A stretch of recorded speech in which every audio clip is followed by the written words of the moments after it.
안녕하세요, 텍스토리입니다. 재산가액이 적어서 상속세 납부 대상이 아니었던 분들이 최근 부동산 가격이 많이 상승하면서 상속세 납부 대상이 되신 경우가 많이 있습니다. 그러면서 상증세와 같은 대물림에 대한 세금에 대한 비판도 많이 커졌죠. 재산 형성 과정에서 취득세, 소득세, 보유세 다 납부했는데 상증세까지 무는 건 이중과세가 아니냐 하는 비판들입니다.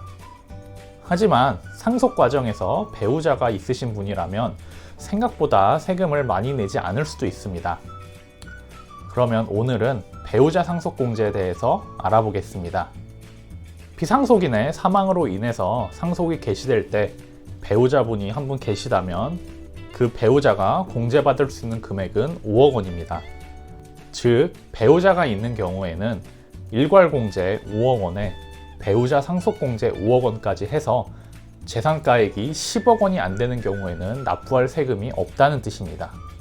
그리고 배우자가 상속받지 않아도 5억 원의 공제는 그대로 받을 수 있습니다.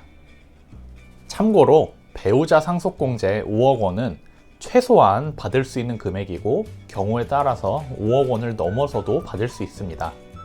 그렇다면 5억 원 초과로 받을 수 있는 금액은 어떻게 계산이 될까요? 첫 번째로는 배우자가 실제로 상속받은 금액입니다.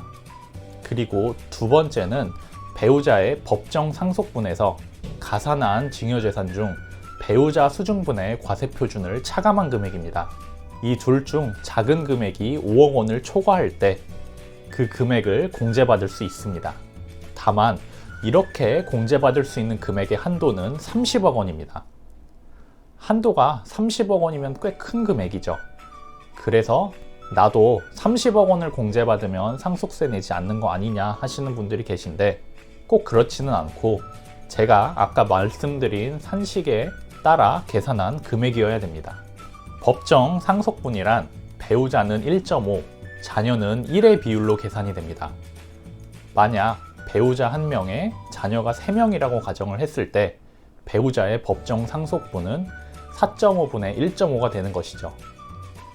4.5가 어떻게 계산이 되느냐? 그거는 배우자 1.5에 자녀 3명인 3을 더하는 것입니다.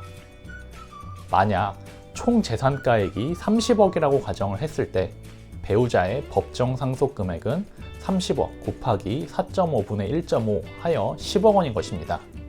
만약 배우자가 15억 원의 금액을 상속받았다고 하더라도 공제 금액은 10억 원인 것입니다. 그렇다면 5억 원을 초과해서 배우자 상속공제를 받을 수 있는 요건은 무엇일까요? 배우자가 5억 원을 초과하는 상속공제를 받기 위해서는 실제 상속받은 금액을 상속세 과세표준 신고기한의 다음 날부터 9월이 되는 날까지 상속재산을 분할한 경우에만 적용이 됩니다. 참고로 상속세 과세표준 신고기한은 상속인이 속하는 달의 말일부터 6개월 후입니다. 다만 상속인들 간의 분쟁으로 부득이하게 상속재산을 분할하지 못하게 된 경우에는 상속재산 미분할 신고서를 납세지, 관할세무서장에게 신고하면 6개월의 기한이 연장이 됩니다. 배우자 상속공제를 5억 원을 초과해서 받기 위해서는 반드시 상속재산을 배우자 상속기한 분할기한까지 협의에 따라서 분할을 완료하고 배우자 명의로 등기까지 완료해야 됩니다. 배우자 상속공제는 가장 기본적이고 쉽게 받을 수 있는 공제이기 때문에 놓치지 않고 받으시길 바랍니다. 하지만 그렇다고 배우자 상속공제를 무조건 많이 받는 것이 답은 아닙니다. 왜냐하면 2차 상속 때는 배우자 상속공제가 없기 때문에 1차 때보다는 세금이 많이 나올 수밖에 없기 때문입니다. 그래서 배우자분께서 재산을 많이 받으시면 그만큼 2차 상속 때는 세금이 많이 나오겠죠. 그래서 상속세는 부모님께서 살아계실 때 미리미리 상담을 받는 것을 강조하고 싶습니다. 그럼 지금까지 텍스토리의 세무사 박진성이었습니다. 감사합니다.